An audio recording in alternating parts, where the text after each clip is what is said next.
आप जुड़ चुके हैं वैली एक्सप्रेस न्यूज़ के साथ डॉक्टर पंकज शर्मा हमारे साथ जुड़ेंगे, जो इंडिपेंडेंट कैंडिडेट है, एमपी कंटेस्ट जो है वो कर रहे हैं और 10+2 लेक्चरर के प्रेसिडेंट भी रह चुके हैं। देखिए, इनको आखिरकार नौबत क्या आन पड़ी जम्मू कश्मीर का ये कंटेस्ट करने के लिए, वो भी एमपी का, जबकि वहाँ के 2 बार के चुनिंदा एमपी रह चुके कौन भारतीय जनता पार्टी के बड़े नेता डॉक्टर जितेंद्र सिंह जी, लेकिन किसी का हल नहीं करवा पाए और वादे ये कर रहे हैं कि हमने काम बहुत किया है। आज का कुछ एक अभी कंटेस्ट करने उतरे इस दलदल में। मैं दलदल इसलिए बोल रहा हूँ क्योंकि पॉलिटिक्स एक ऐसा दलदल है, इसमें कोई उतरना नहीं चाहता। आप क्यों उतरे? देखिए, सबसे पहले मैं आपके चैनल का हार्दिक अभिनंदन करता हूं कि आपने मुझे अपनी बात रखने का मौका दिया। तो आपने एक क्वेश्चन किया कि ये जो है दलदल है, पॉलिटिक्स दलदल है। तो देखिए, दलदल पॉलिटिक्स दलदल नहीं है, इसको दलदल बनाया गया है। ठीक है, अगर हम इसको पॉजिटिव वे से लें तो ये दलदल नहीं है, नेगेटिव वे से लेंगे तो ये दलदल है।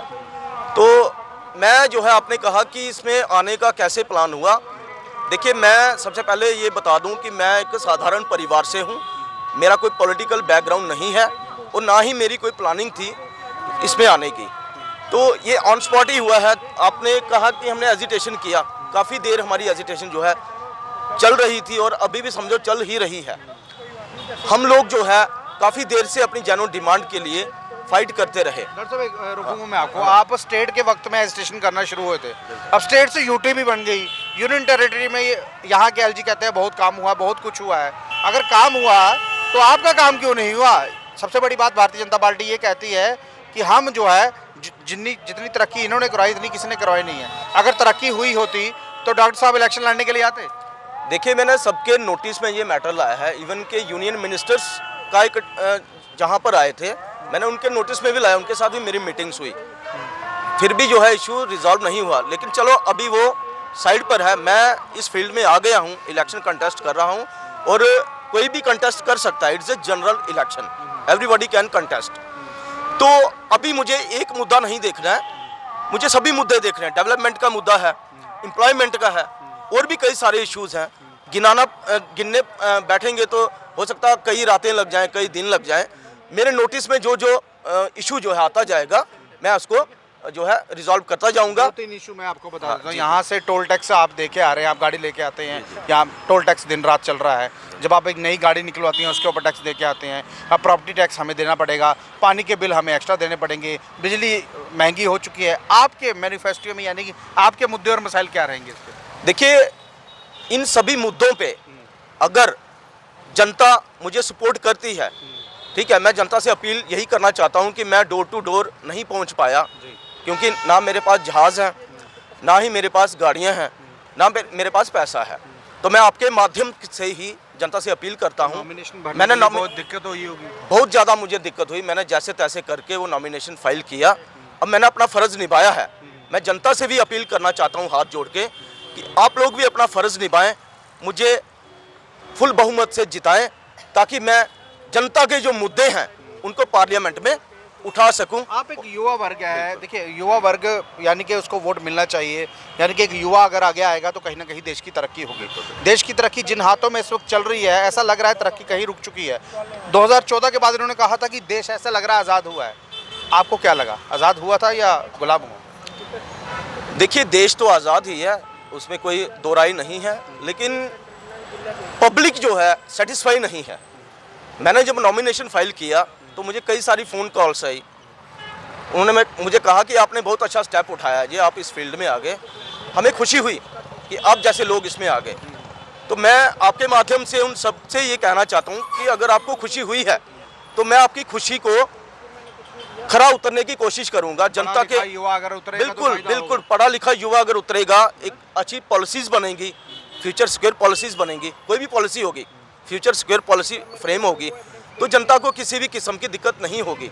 और मैं जनता से भी आपके माध्यम से अपील करना चाहता हूं कि मुझे फुल बहुमत से जिताएं, ताकि मैं जनता के जो इश्यूज़ हैं उनको पार्लियामेंट में उठा सकूं। डॉक्टर साहब, एक सवाल और पूछूंगा। मोदी साहब 2014 में यहाँ ललकार रैली में एमए स्टेडियम में आए, अब फिर एक बार आए। 10 सालों के बाद एक रैली की, उन्होंने 1500 नौकरी मात्र दी जम्मू कश्मीर को। 10 सालों में 1500 नौकरी, यानी कि ये तरक्की है हमारी। देखिए, हर साल जो है अपॉइंटमेंट होनी चाहिए, हर 2 साल के बाद।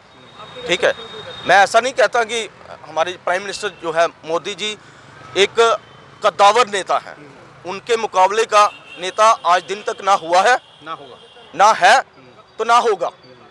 ठीक है, उनका हम कंपैरिजन किसी के साथ नहीं कर सकते, क्योंकि वो एक देशभक्त हैं और उनको पता है कि क्या करना है, वो कर रहे हैं।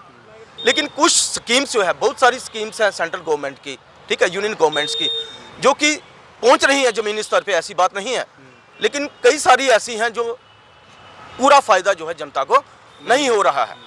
तो हम जो है इन मुद्दों को जो है हल करने की कोशिश करेंगे आम जनता, क्योंकि हम खुद आम जनता हैं, सड़कों पे चलने वाले लोग हैं, ज़मीनी स्तर से जुड़े हुए लोग हैं। तो मैं पूरी कोशिश करूँगा। आपका चुनाव चिन्ह क्या है? मेरा चुनाव चिन्ह है पॉट, खड़ा, मटका, 6 नंबर है।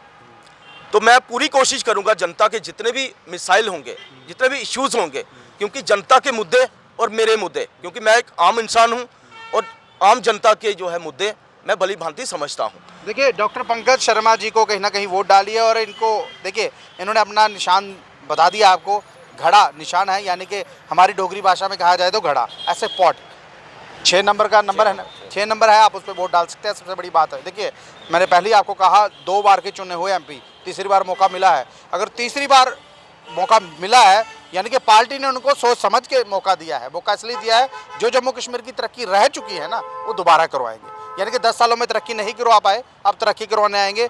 पढ़े लिखे यूथ है, देखिए ये यूथ अगर इस दलदल में उतरा है ना, तो कहीं ना कहीं आम लोगों की मर्जी से, आम लोगों की सहमति से उतरा है, ताकि यूथ जो है वो जो बेरोजगार हो चुका है उसके लिए उतरा है। देखिए लगातार इन्होंने प्रदर्शन किए, हुआ कुछ नहीं।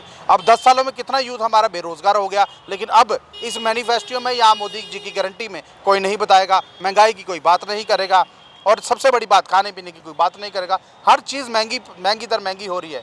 इस वक्त भारतीय जनता पार्टी की रैलियाँ करोड़ों में हो रही हैं, लाखों में हो रही हैं, वो उसके लिए पैसा है। लेकिन आम जनता, आम लोगों के लिए कहीं ना कहीं जब खाने की बात की जाए, जब महंगाई की बात की जाए, उसकी बात करने की बात की जाए, तो भारतीय जनता पार्टी के पास कोई नाम नहीं है, कोई बात नहीं है। ये कहेंगे मोदी जी की गारंटी। अगर मोदी जी की गारंटी पर ही चलना है तो जो ये हमारे अनमोल रतन थे, इनको किस तरह वोट डाला जाए। चलिए, अगर आपकी मर्जी, आप वोट डालना चाहते हैं तो डालिए, अन्यथा पंकज जी आपके सामने है, 6 नंबर इनका मिला हुआ है, घड़ा इनका निशान है, आप उस पर वोट डाल सकते हैं। और ये अपील करना ही हमारे पास आए थे। इतना इनके पास तामझाम नहीं है कि अपना तामझाम जला के आपके पास वोट मांगने आ जाए। बहुत मुश्किल से हमारे पास पहुंचे हैं, और इसलिए हमने ये अपना दायित्व समझा कि आप तक ये आवाज़ पहुंचाए और पंकज जी की जो आवाज़ है वो सारी जनता तक जो है वो पहुंचा पाए। अगर ये वीडियो आपको अच्छा लगा हो तो अपनी महत्वपूर्ण राय जो है कमेंट बॉक्स में जरूर रखिएगा। नमस्कार।